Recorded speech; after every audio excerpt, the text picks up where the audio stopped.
Baik teman-teman, perkenalkan nama saya Restita Suryanti.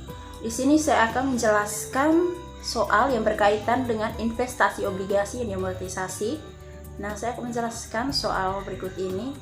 Ada baiknya teman-teman memperhatikan penjelasan yang saya akan jelaskan berikut ini. Baik teman-teman, di sini sudah ada ilustrasi berkaitan dengan investasi obligasi yang diamortisasi.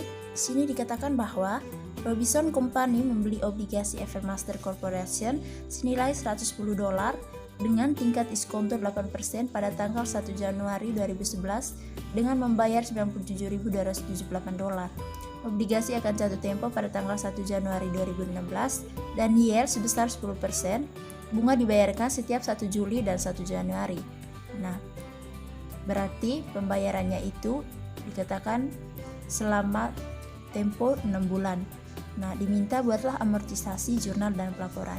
Pertama, di sini akan ditunjukkan tabel amortisasi pada pembelian obligasi 8% pada yield 10%. Nah, di sini pembayaran pertama terjadi pada tanggal 1 Januari 2011 di mana jumlah tercatat obligasinya itu sebesar 97.278. Nah, pembayaran yang kedua terjadi pada tanggal 1 Juli 2011 di mana kas yang diterima sebesar 4.400. Nah, 4.400 ini didapat dari $110.000 dikali dengan 8% lalu dikali dengan 6/12. Kemudian, pendapatan bunga yang diterima pada tanggal 1 Juli 2011 sebesar 4.864.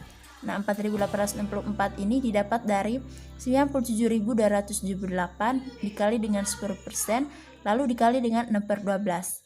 Kemudian, amortisasi diskonto obligasi pada tanggal 1 Juli 2011 yaitu sebesar $464. Nah, ini didapat dari 4.864 dikurangi dengan 4.400. Kemudian, jumlah tercatat obligasi pada tanggal 1 Juli 2011 yaitu 97.742. Nah, ini didapat dari 97.278 ditambah dengan 464.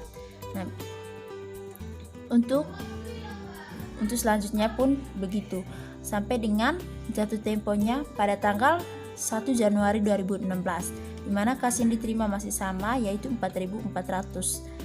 Pendapatan bunganya sebesar 5.120. Kemudian amortisasi diskonto obligasi 720 dengan jumlah tercatat obligasinya yaitu $103.113. Kemudian saya akan menjelaskan yang berikutnya yaitu tentang penjurnalan dengan laporan keuangan. Robinson mencatat penerimaan pembayaran bunga setengah tahunan yang pertama pada tanggal 1 Juli 2011 sebagai berikut. Nah, jurnalnya yaitu kas sebesar 4.400 berada pada kolom debit, investasi utang pada pendapatan bunga sebesar 464, pendapatan bunga sebesar 4.864 pada kolom kredit.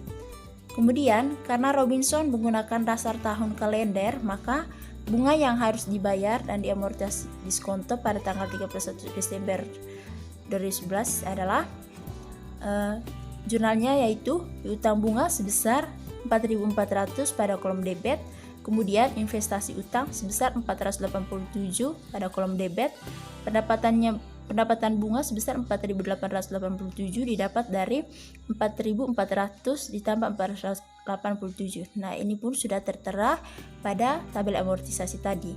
Kemudian Robinson Company melaporkan pos-pos tersebut dengan investasinya dalam obligasi Evermaster pada laporan keuangannya per 31 Desember 2011. Yang laporan neracanya yaitu investasi utang sebesar 98.229. Kemudian piutang bunganya sebesar 4.400. Pada laporan laba rugi, pendapatan bunganya sebesar 9.751 didapat dari $4.864 ditambah dengan $4.887.